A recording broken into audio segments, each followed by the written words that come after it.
All right. So I'm here with Transportation Minister Robert Vessey. And Robert, I have some pretty simple questions. I hope they're simple anyway.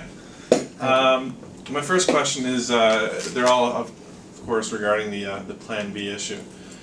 First question being, have you walked through the Plan B area? I like to refer to it as the Trans-Canada Highway Realignment. Okay. Yes, I've walked through it a couple of times early in the, back I guess in the spring and early summer. Okay. This would have been more so closer to the middle of this whole process? Yeah, around the middle of the process, yes. Okay. Now, have you walked, have you gone out with any of the scheduled walking events? No, that they've had? I was out with the chief engineer and my deputy on a couple of occasions. Okay, right on. In 2010, the then Minister of Transportation was involved in lobbying for, instead of doing the highway realignment, they were lobbying to get federal funding for the extension of the Charlottetown bypass to bypass Cornwall. In 2010, they asked for that, as well as a new convention center and a new power cable. Why was the bypass, do you know why the bypass was dropped and a new rush put on for this?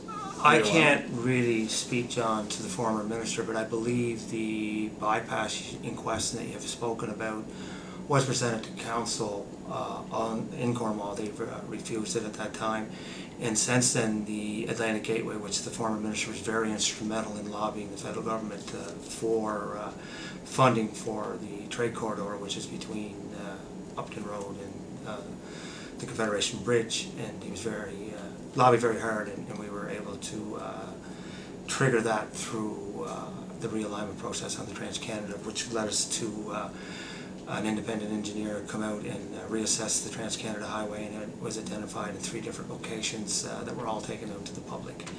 And as a result of those public meetings, we have come up with the realignment that we're currently starting construction on.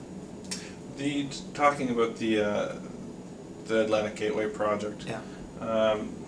This project, one of the things that obviously has been publicized more is the fact that it's 50-cent dollars. Yes. For some of the construction, not so much the purchasing of property, I don't believe. Yeah. No. Wouldn't that be a standard amount? Back in 1949, the Trans-Canada Highway Act actually dictated that 50% of every dollar spent in the Trans-Canada Highway would be federally funded. Well, the Trans-Canada Highway, as we have discussed here, is an area now that we, as the Department of Transportation, will be addressing issues on. We just spent over $100 million the last 10 years, our government and the Binns government before us, on Route 2. Now the department's focus is on the Trans-Canada between Charlottetown and Borden, and it was a great opportunity that the Gateway Fund was there to, to shore up some funding for the project. But we'll continue to stay on the Trans-Canada now, after we're done with this portion, to identify the other areas that have been singled out by an independent engineer, because the province is liable for those areas. So we're going to continue on with or without federal dollars, but we'll continue to lobby the federal government for her share of the funding as we go forward. One of the other sections of road that's been identified by some of the collision rates is not the Bonshaw area, but the disabled area, which has a higher collision rate per million. It doesn't have a higher collision rate. It's on par with what we have in Bonshaw, and with the areas of the grades and the curves that are out of today's standards. It's an area that we consider is a more, so to say, dangerous area than disabled. Disabled has been identified in the capital budget to be done next year as well. So it will be done in next year's construction site season. When will we hear the details in the disabled area, do you know? I think it's at the drawing stage now. I'm not 100% sure when they'll be finished to that, but those details will be available as soon as staff are done with it. Would you say most islanders are looking forward to this realignment, or would you say, obviously you've received a lot of calls, I'm sure, on both sides, or would you say the opposite most? Or? John, that's a good question. It's a very passionate issue. You know, islanders sometimes, you know, don't agree with government decisions, and as elected officials, we try to make decisions that we think are in the best interest of islanders. There has been some opposition to this project, but there's been a lot of support as well. And our staff, our Department of Transportation, our mandate is safe roads for the traveling public and tourists, and you know, we have to make changes to our Trans-Canada for safety reasons, and you know, our mandate is just that, and we're just doing our job. Obviously, being in your position isn't exactly easy when you have hundreds of people saying we don't want this, and then others are saying we do. The question is always, you know, where's the trade-off, especially when it comes to something like a life. Yeah. Would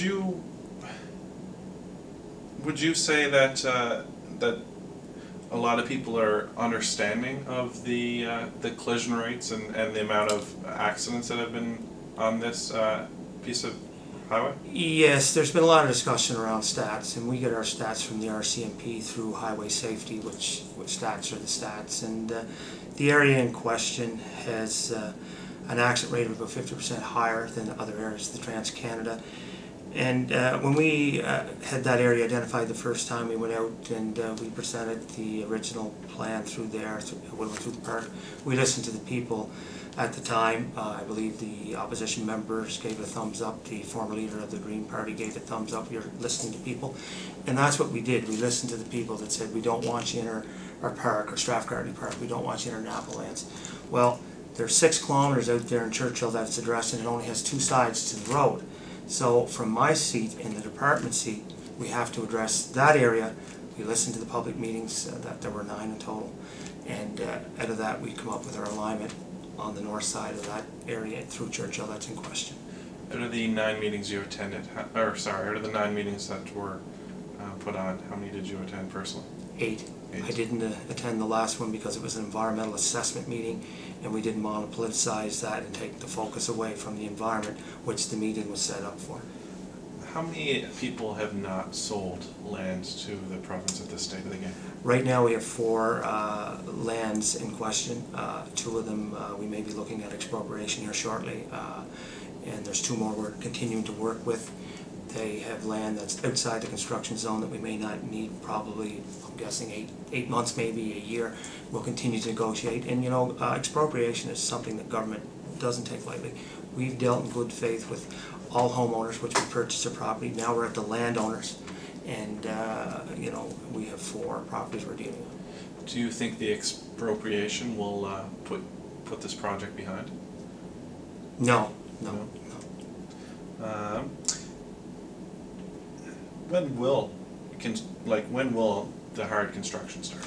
Well, yesterday we just found out about the environmental assessment, and we notified or awarded the tender for the construction yesterday on the construction. They will be mobilizing today. There's some wood to cut, I would imagine, and they'll be at that. Then once they have their equipment on site, we'll start cutting fills as soon as they have their wood cut out of the way.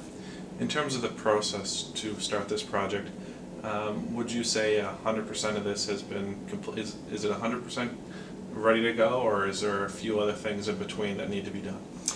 From my perspective, we're ready to go. The tender was awarded yesterday, and the contractors are on site, I believe, today. Okay. You personally, if you lived in this area, would you sell? Would you wait to be expropriated? You know, we dealt with all the landowners, property owners in good faith, and if I thought I was getting, you know, fair market value for my home, and I would sell.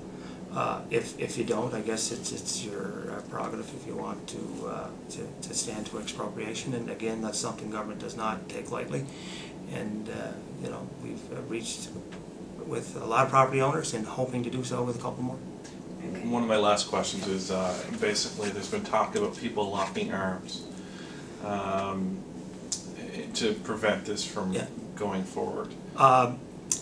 This is always about safety. The realignment is about safety, and the work site is about safety for the workers, for having, the protesters if they go in. We take safety very serious, and we'll address those concerns if needed as it develops. Perfect. Good. Thank you. Thank you.